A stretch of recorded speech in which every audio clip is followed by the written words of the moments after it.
Hi hello good morning. ഇവിടെ ഇപ്പോൾ സമയം ഒരു 10:30 കേട്ടോ. ഒരു 11:30 ആകുമ്പോഴേക്കും മാമ എഴുന്നേറ്റ് വരും. അപ്പോൾ മാമക്ക് കൊടുക്കാനുള്ള കോഫിയാണ് ഞാനിവിടെ റെഡിയാക്കുന്നത് കേട്ടോ. അപ്പോൾ മാമ എഴുന്നേറ്റ് വരുമ്പോഴത്തേക്കും കോഫിയുടെ ചൂടൊക്കെ കുടിക്കാൻ പാകത്തിനായിട്ടുണ്ടാവും.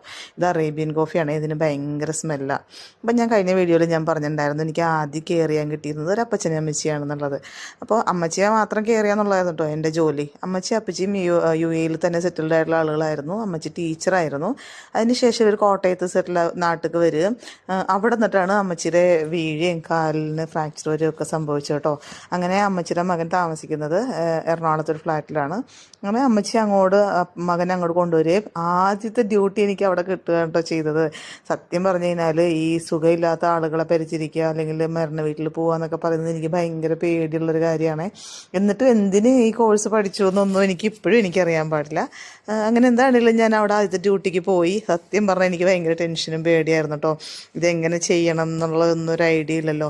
എനിക്ക് ആകെയുള്ളൊരു എക്സ്പീരിയൻസ് എൻ്റെ 2 കുട്ടികളെ വളർത്തിയിട്ടുള്ളൊരു എക്സ്പീരിയൻസ് മാത്രമേ ഉണ്ടായിരുന്നുള്ളൂ. അപ്പം ഞാൻ അതുപോലെ തന്നെയാണ് കാര്യങ്ങൾ ചെയ്തത്.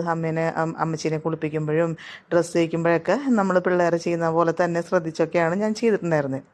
ആദ്യമൊക്കെ എനിക്ക് ടെൻഷനായിരുന്നു, ഞാൻ ചെയ്യുന്നതൊക്കെ ഓക്കെ ആണോ, ഇവർ അതിനൊക്കെ ഹാപ്പി ആണോ എന്നൊക്കെ ഉള്ളത്.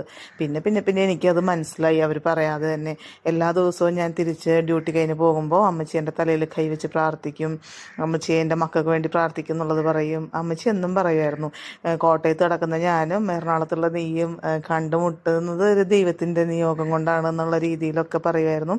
അതിനിടക്ക് എന്നെ ഡ്യൂട്ടിയിൽ നിന്ന് മാറ്റി കേട്ടോ, വേറൊരു സ്ഥലത്തേക്ക് ഡ്യൂട്ടി കിട്ടു. അങ്ങനെ ഒരു 10 ദിവസത്തോളം ഞാൻ അടുത്ത സ്ഥലത്ത് ഡ്യൂട്ടി ചെയ്തുകൊണ്ടിരിക്കുമ്പോഴത്തേക്കും എന്നെ വീണ്ടും ഈ അപ്പച്ചൻ്റെ അമ്മച്ചിയുടെ അടുത്തോട്ട് തന്നെ വിട്ടു. അപ്പം ഞാൻ ചെന്ന് കഴിയുമ്പോഴാണ് അപ്പച്ചൻ പറയണത്, തസ്നീനെ തന്നെ തിരിച്ചു വിടാൻ പറഞ്ഞിട്ട് ഞങ്ങൾ കണ്ടിന്യൂസ് ആയിട്ട് വിളിച്ചിട്ടുണ്ടായിരുന്നു ഓഫീസിലേക്ക്, പക്ഷെ അവർ വിട്ടില്ല. അപ്പോൾ അപ്പച്ചൻ്റെ മോനാണ് എന്നെ ഹയർ ചെയ്തത് കേട്ടോ ഓഫീസിൽ നിന്ന്. പുള്ളി ആഫ്രിക്കയിലാണ് ജോലി ചെയ്യണേ. അപ്പോൾ അവസാനം മോനെ കൊണ്ട് വിളിപ്പിച്ചതിന് ശേഷമാണ് തസ്നീനെ വീണ്ടും ഒരു തിരിച്ചു വിട്ടേന്ന് പറഞ്ഞു. അതെനിക്ക് ഭയങ്കര സന്തോഷമുള്ളൊരു കാര്യമായിരുന്നു കേട്ടോ. ഞാൻ പറഞ്ഞില്ല, ഞാൻ വല്ലാത്തൊരു ഡിപ്രസ്ഡ് ആയിട്ടുള്ളൊരു സ്റ്റേജിൽ കൂടെ പോയിക്കൊണ്ടിരിക്കുന്ന സമയത്താണ് ഞാൻ ഈ കോഴ്സ് പഠിച്ചത്. അന്നൊക്കെ എൻ്റെ ചിന്ത നമ്മളെയൊന്നും ഇനി ആർക്കും വേണ്ട എന്നുള്ളതായിരുന്നു.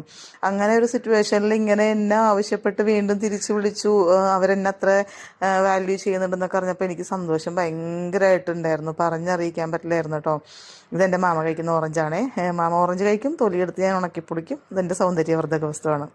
അങ്ങനെ ഒരു 4-5 മാസം ഞാൻ അമ്മച്ചിയുടെ കൂടെ നിന്നു. അമ്മച്ചിയുടെ കാര്യങ്ങളൊക്കെ അപ്പച്ചൻ്റെ കാര്യങ്ങളൊക്കെ ഞാൻ ചെയ്തു കൊടുക്കുമായിരുന്നു. അത് കഴിഞ്ഞിട്ട് അമ്മച്ചി തിരിച്ച് കോട്ടയത്തേക്ക് ഒരു 5 മാസം കഴിഞ്ഞപ്പോൾ പോയി. അപ്പോൾ അപ്പച്ചനെയും അമ്മച്ചീനെയും തിരിച്ച് കോട്ടയത്ത് കൊണ്ടുവിട്ടിട്ടാണ് ഞാൻ എൻ്റെ ജോലി ഫിനിഷ് ചെയ്തത് കേട്ടോ. അപ്പോൾ ദൈവത്തിന് മനസ്സിലായി തസ്നിക്ക് ഇത് പറ്റുന്നുള്ളത്. അപ്പോൾ അടുത്തൊരു പരീക്ഷണം എന്താണെന്ന് പറഞ്ഞാൽ എൻ്റെ ക്ഷമ പരീക്ഷിക്കുക എന്നുള്ളതായിരുന്നു. അതിനുവേണ്ടി അടുത്തത് എനിക്ക് കിട്ടിയത് ഒരു ഡിമെൻഷ്യ പേഷ്യൻറ്റിന്